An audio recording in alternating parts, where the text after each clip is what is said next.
Last time we ended up talking about symmetry, because that's how we determine if a function is reflexive about the x-axis, the y-axis, or the origin. Now we're going to talk about transformations. This is where actually the whole function, the graph of the whole function moves up, down, left, right, and then it gets bigger or smaller. What does a transformation mean?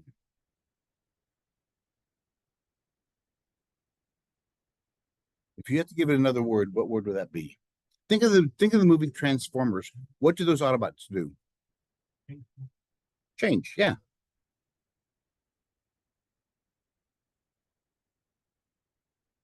Transformers is transforming from one shape to another shape. We have four types. We have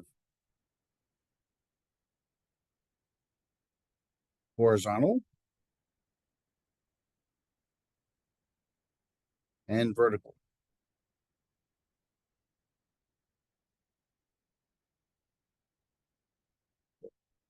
Now, with the horizontals and verticals, we have shifts, that's left or right. And we have the size. It could shrink or stretch.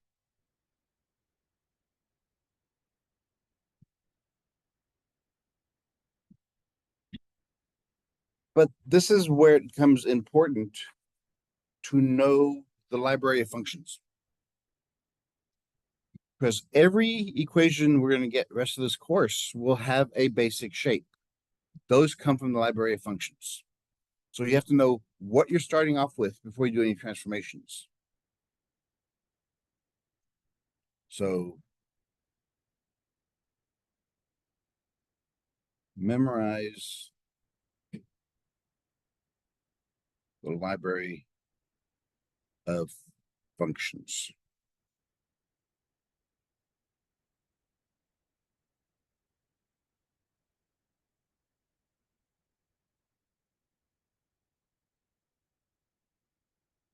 Every polynomial, every equation has this form.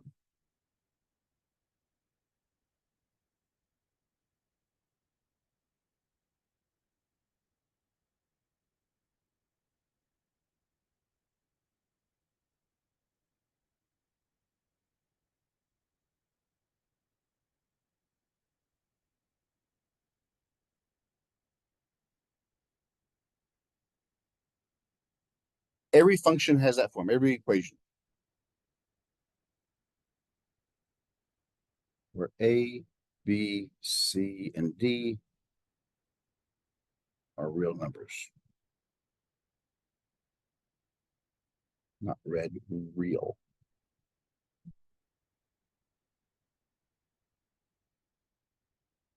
Depending on where they're positioned in the equation and depending on their signs, they each have a different function with its transformation. So we're first going to look at the horizontal shifts. That's left or right. The variable in this equation that determines our shifts is the C value.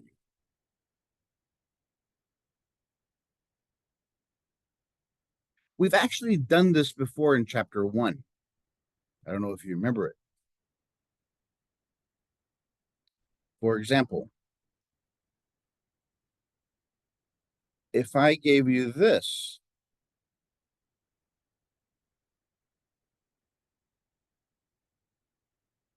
what kind of equation is that?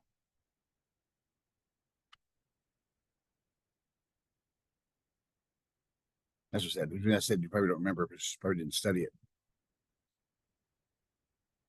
Again, because I'm letting you all do the work at home, don't be lazy. I mean, you finish this class, okay, great, you get an A, impress everybody.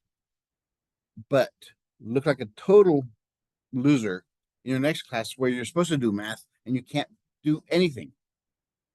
Learn this stuff, do the stuff. Don't just cheat your way through this class.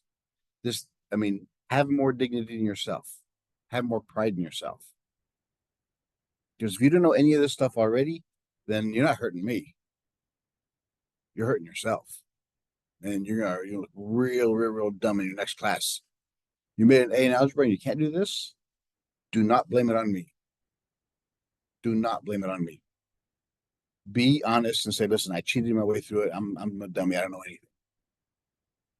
I'm that low class of a person. So this is the equation of a circle.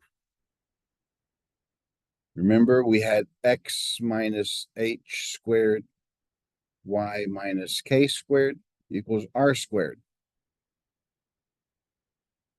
For those of you who even bothered to even look at your notes one time or did the homework. So where's the center?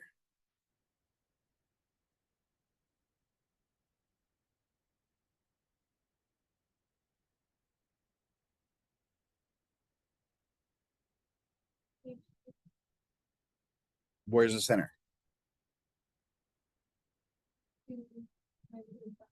No. Should I start having all your tests on the testing center? Would that make you all study even more? Because apparently you guys are way too complacent doing this all at home.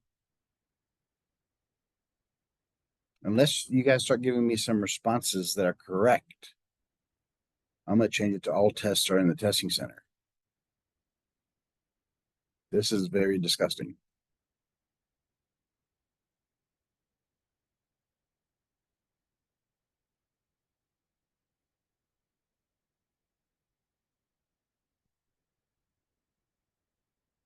For those of you who even bothered looking at your notes the first time, this is it.